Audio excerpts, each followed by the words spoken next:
नमस्कार प्यारे विद्यार्थियों, संभव अकेडमी श्री गंगानगर के यूट्यूब चैनल पे आपका हार्दिक स्वागत है। मैं के आर जानी। अपने बात कर रहे थे राजस्थान के भूगोल के अंदर। इसमें आज का जो न्यू टॉपिक है अपना वो है राजस्थान की सिंचाई परियोजना।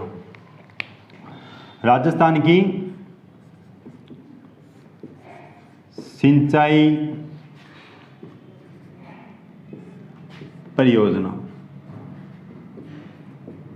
ये टॉपिक राजस्थान के ऑल कॉम्पिटिटिव जो एग्ज़ाम हैं उनके लिए इम्पोर्टेंट रहता है। तो देखो,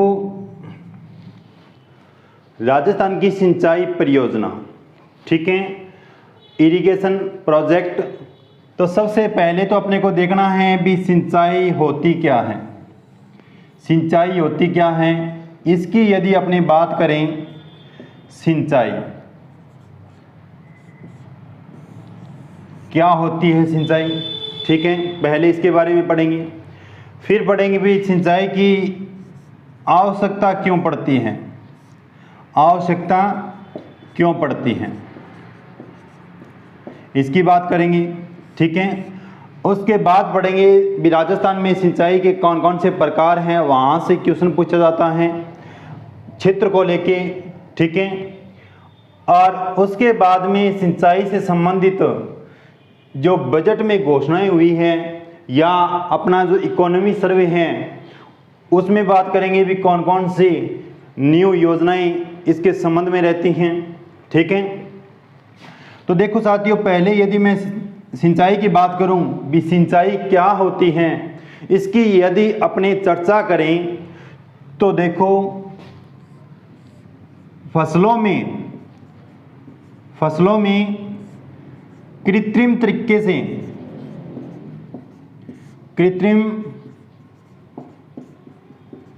से पानी का उपयोग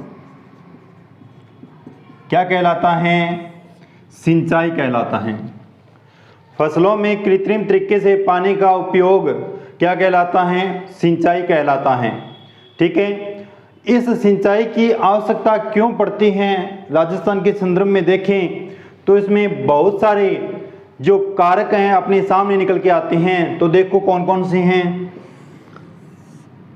आवश्यकता की बात करें तो सबसे पहला कारक तो ये रहता है कि वर्षा की कमी। क्या रहता है, वर्षा की कमी, या इसमें आप पढ़ सकते हो वर्षा की अनियमितता,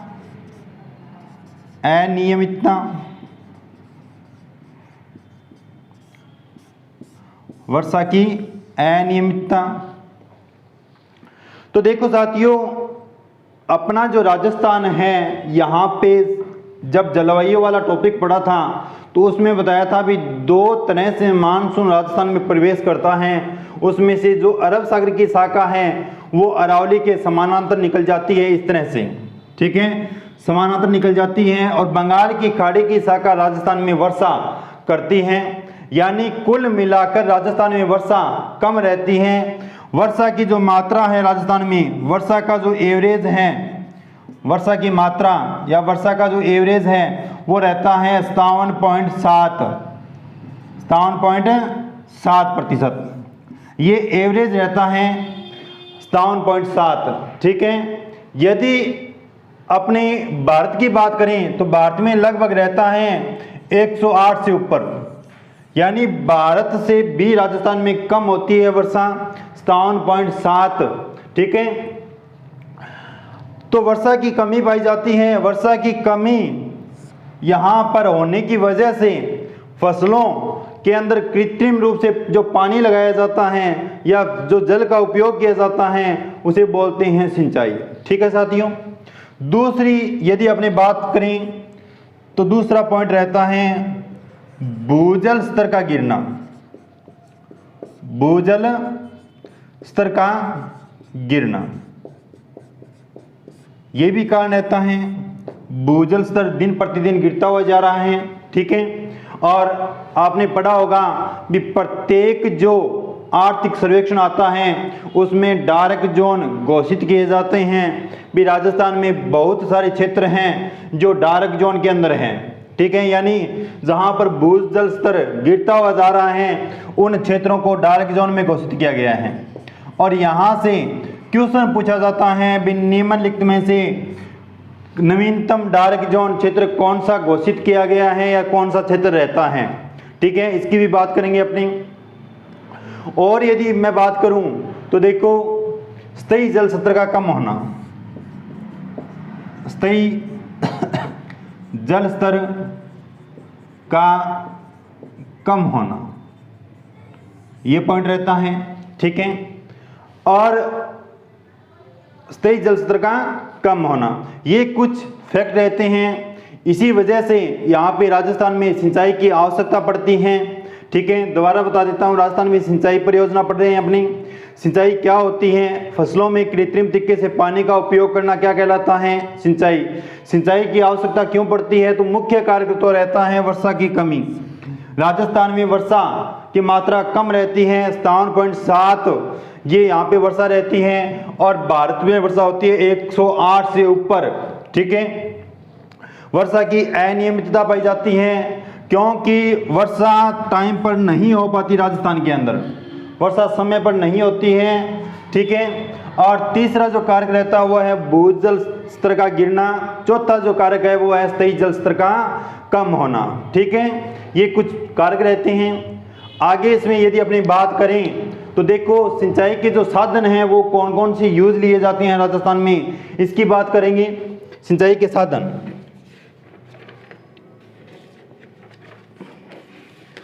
सिंचाई के साधन कौन कौन से रहते हैं?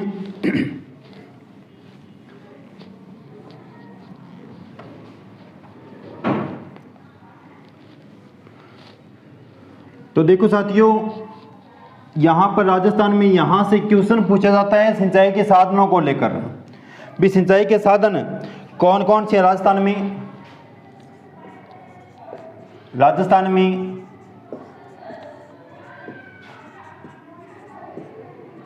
सिंचाई के साधन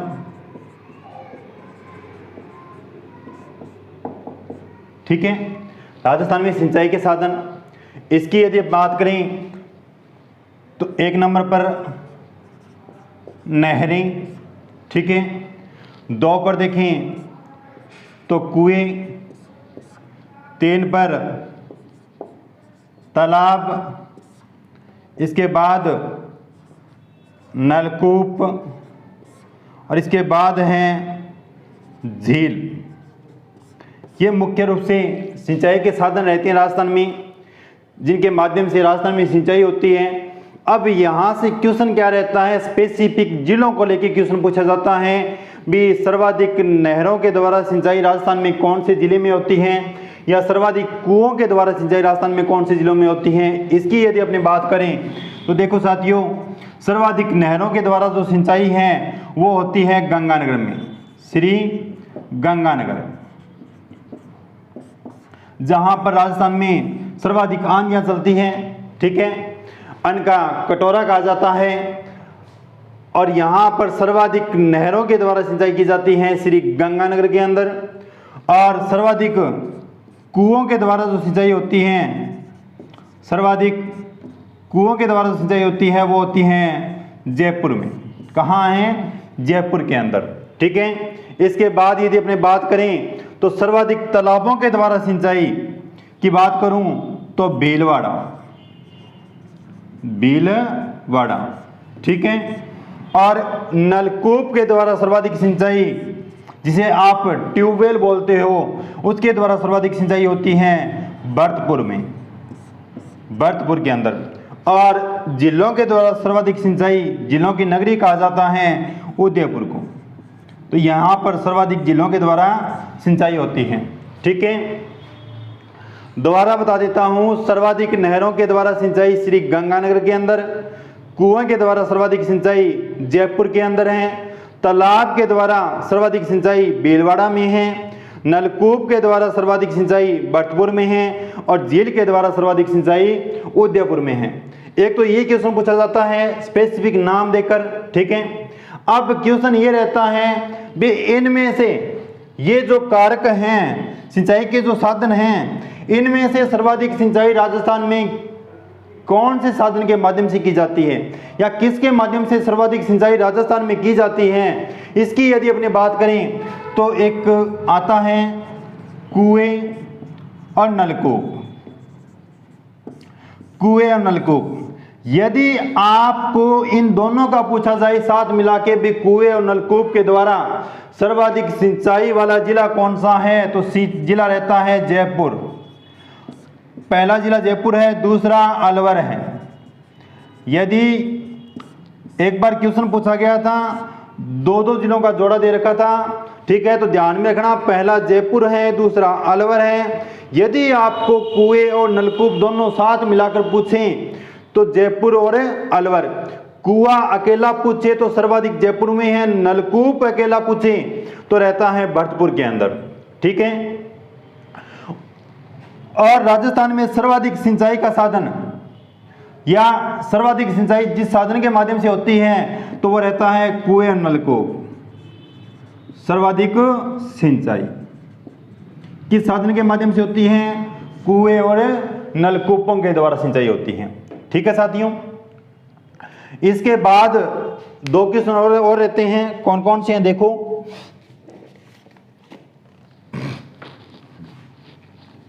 आप हमारे संभव एकेडमी श्री गंगानगर के YouTube चैनल को सब्सक्राइब करें, शेयर करें और लाइक करें, ठीक है साथियों।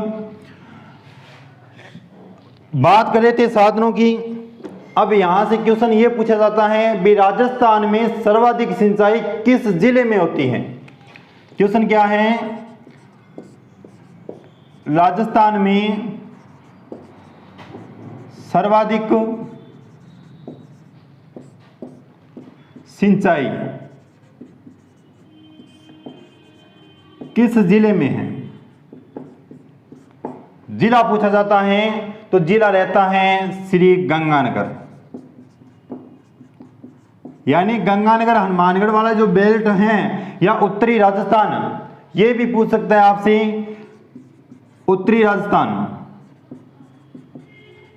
में सर्वाधिक सिंचाई होती है राजस्थान के अंदर, ठीक है साथियों। अब यदि सबसे कम सिंचाई राजस्थान में कहां होती है या कौन से जिले में होती है, सबसे कम सिंचाई या न्यूनतम सिंचाई वाला जिला कौन सा है, तो इसमें रहते हैं दो जिले पढ़ोगे आप। एक तो क्षेत्रफल के आधार पे, पहला जिला रहता है क्षेत्रफल के आधार पे, दूसरा रहता है प्रतिशत के आधार पे, ठीक है साथियों। सबसे कम जो सिंचाई है क्षेत्रफल के आधार पे जो जिला रहता है वो जिला रहता है राजसमंद, और प्रतिशत के आधार पे जो जिला रहता है वो रहता है चूरू। कौन सा है, चूरू, ठीक है। दोबारा बता देता हूं, राजस्थान में यदि सर्वाधिक सिंचाई पूछे तो कौन सा जिला है, श्री गंगानगर। यदि सर्वाधिक सिंचाई वाला साधन पूछे तो कुएं और नलकूप या उत्तरी राजस्थान। सबसे कम सिंचाई या न्यूनतम सिंचाई वाला जिला क्षेत्रफल के आधार पे राजसमंद है और प्रतिशत के आधार पे चूरू रहता है, ठीक है साथियों। अब आगे बात करते हैं सिंचाई परियोजनाओं के जो प्रकार हैं उनकी। राजस्थान में सिंचाई परियोजनाओं के प्रकार कौन कौन से रहते हैं उनकी बात करेंगे। तो देखो, मुख्य रूप से सिंचाई परियोजनाओं को तीन भागों में बांटा जाता है। सिंचाई परियोजनाओं के प्रकार, ठीक है। सिंचाई परियोजनाओं के प्रकार, इसमें देखो तीन भाग रहते हैं। पहला है लघु परियोजना, दूसरा है मध्यम परियोजना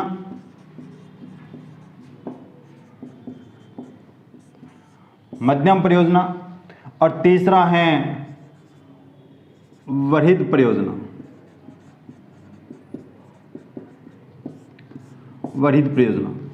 अब यहां से जो क्वेश्चन पूछा जाता है वो ये पूछा जाता है भी इनके क्षेत्र को लेके क्वेश्चन पूछा जाता है, किस तरह से क्वेश्चन रहता है उसकी भी बात करेंगे। तो पहले देखो मध्यम परियोजना या मध्यम सिंचाई परियोजना, यानी 2000 से 10,000 हेक्टेयर क्षेत्र पर जो सिंचाई होती है वो कहलाती है मध्यम सिंचाई परियोजना। आपको मध्यम वाली ध्यान में रखनी है भी मध्यम कौन सी है, जहां पर 2000 से 10,000 हेक्टेयर क्षेत्र के बीच जो सिंचाई होती है वो रहती है मध्यम सिंचाई परियोजना। और 10,000 से ऊपर या 10,000 हेक्टेयर से ऊपर जो क्षेत्र है वो कहलाता है वृहद सिंचाई परियोजना। ठीक है। और 2000 हेक्टेयर से कम, 2000 हेक्टेयर से कम सिंचित क्षेत्र क्या कहलाता है, लघु परियोजना। ठीक है। दोबारा बता देता हूं, सिंचाई परियोजनाओं के प्रकार राजस्थान में मुख्य रूप से 3 सिंचाई परियोजनाओं के प्रकार बांटे गए हैं, लघु, मध्यम और वृहद। मध्यम जो परियोजना है वो रहता है 2000 हेक्टेयर से 10,000 हेक्टेयर जो सिंचित क्षेत्र है वो मध्यम सिंचाई परियोजना में आता है। 10,000 हेक्टेयर से ऊपर जो सिंचित क्षेत्र है वो वृहद परियोजना में आता है, और 2000 से कम जो सिंचित क्षेत्र है वो लघु परियोजना में आता है। अब देखो साथियों, यहां से क्वेश्चन इन आंकड़ों को लेकर पूछा जाता है।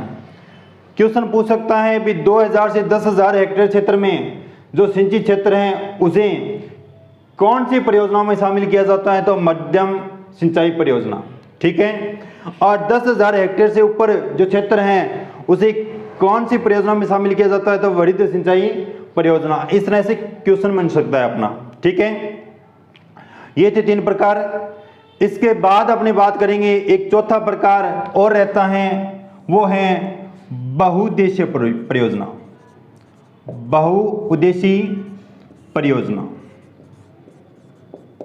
बहुउद्देशीय परियोजना ये चौथा प्रकार रहता है। मुख्य रूप से 3 ही भागों में बांटा जाता है, बट ये चौथा प्रकार भी अपने पढ़ते हैं बहुउद्देशीय परियोजना। ठीक है। बहुउद्देशीय यानी इसका यदि अपने संधि विच्छेद करते हैं अपने को पता चल जाएगा भी क्या कहना चाहता है। बहुउद्देशीय यानी बहुत से उद्देश्यों को प्राप्त करने वाली जो परियोजनाएं हैं वो कहलाती हैं बहुउद्देशीय परियोजना। जैसे कि इन परियोजनाओं से सिंचाई भी होती है, सिंचाई।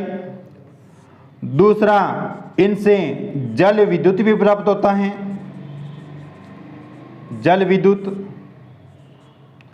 इनसे पेयजल की भी आपूर्ति होती है, और इनके द्वारा बाढ़ का भी नियंत्रण किया जाता है। बाढ़ का नियंत्रण, बाढ़ का नियंत्रण। ठीक है। बट इसका एक नेगेटिव इफेक्ट भी रहता है। बहुउद्देशीय जो परियोजनाएं होती हैं उसका एक नकारात्मक परिणाम भी देखने को मिलता है, और एक क्वेश्चन भी पूछा जाता है भी बहुउद्देशीय परियोजनाएं हैं वहां पर कौन सी प्राकृतिक घटना घटित हो सकती है, तो घटना रहती है भूकंप। ये जो प्राकृतिक घटना है ये बहुउद्देशीय परियोजनाएं जहां पे संचालित हैं वहां पर अक्सर घटित होती रहती हैं। ठीक है। और ये क्वेश्चन पूछा जाता है कॉम्पिटिटिव एग्जाम में भी बहुउद्देशीय जो परियोजनाएं हैं वहां पर कौन सी प्राकृतिक घटना का संबंध रहता है, या कौन सी प्राकृतिक घटना है जो घटने की सर्वाधिक संभावना रहती है, तो वह रहती है भूकंप की। ठीक है साथियों। सिंचाई परियोजना के प्रकार बताया, लघु परियोजना, मध्यम परियोजना, वृहद परियोजना। इनका क्षेत्र ठीक है 2000 से 10,000 हेक्टेयर क्षेत्र, 10,000 से अधिक। ठीक है। और एक रहता है बहुउद्देशीय परियोजना, यानी बहुत सारे उद्देश्यों को प्राप्त करने वाली परियोजनाएं जो हैं सिंचाई इनसे प्राप्त होती हैं, जल विद्युत पेयजल की आपूर्ति होती है, और बाढ़ का नियंत्रण किया जाता है। ठीक है। अब आपने बात करते हैं सबसे पहले बहुउद्देशीय परियोजनाओं की। बहुउद्देशीय परियोजनाओं की। कौन कौन सी बहुउद्देशीय परियोजनाएं रहती हैं, ठीक है, राजस्थान के संदर्भ में पढ़ेंगे अपनी, जिनका संबंध राजस्थान से आता है उनकी चर्चा करेंगे। तो देखो साथियों, सबसे पहले अपनी बहुउद्देशीय परियोजनाओं में पढ़ेंगे बागड़ा नागल परियोजना।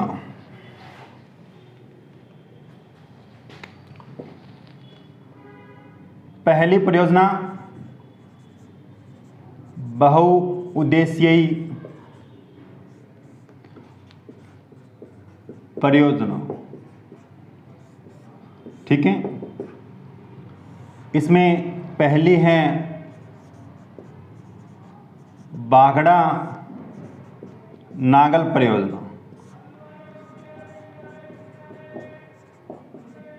बागड़ा नागल परियोजना, ठीक है साथियों। तो देखो, ये जो परियोजना है बागड़ा नागल परियोजना, ये 4 राज्यों से संबंधित परियोजना है, ठीक है। कौन कौन से राज्य हैं, तो देखो, हिमाचल प्रदेश, हरियाणा, पंजाब और राजस्थान। इससे दिल्ली भी प्रभावित होता है, ठीक है। ये जो बागड़ा नागल परियोजना है, इसकी यदि मैं बात करूं तो 4 राज्य रहते हैं मुख्य रूप से। अब देखो, एक नदी आती है उत्तरी भारत में जो बहती है, एक नदी का नाम है सतलज नदी, ठीक है, सतलज नदी।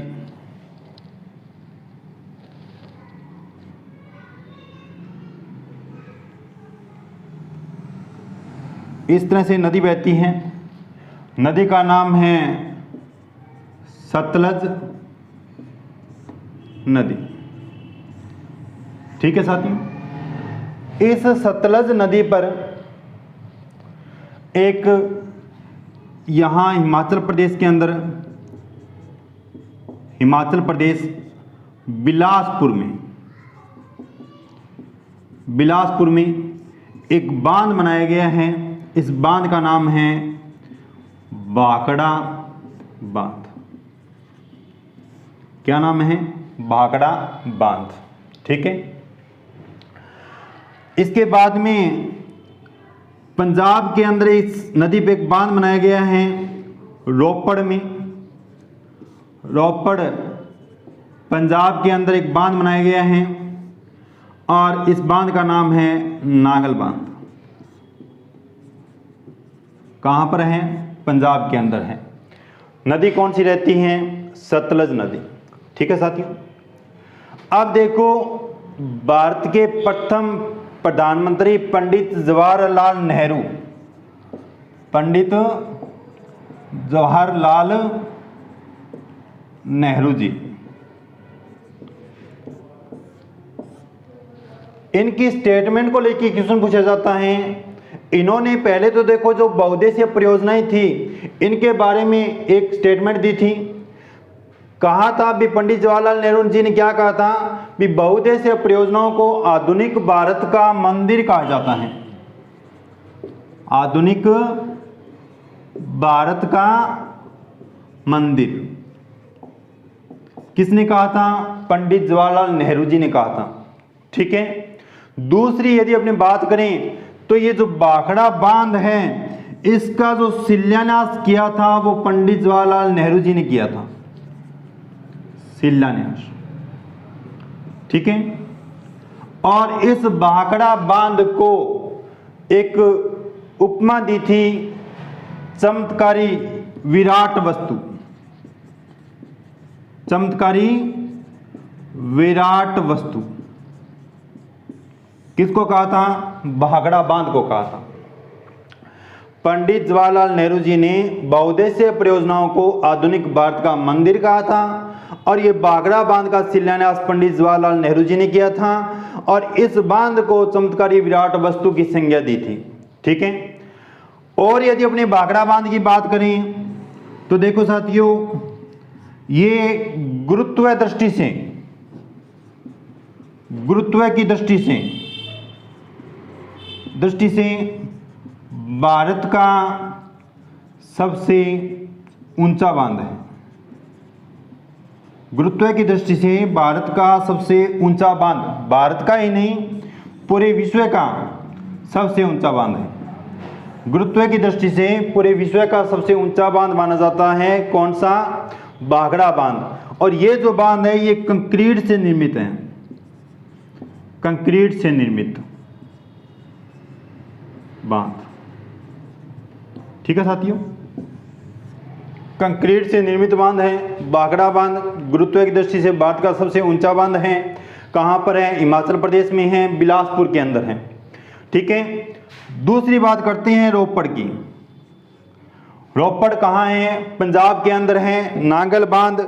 ठीक है, और इससे दो नहरें निकाली गई हैं इस तरह से।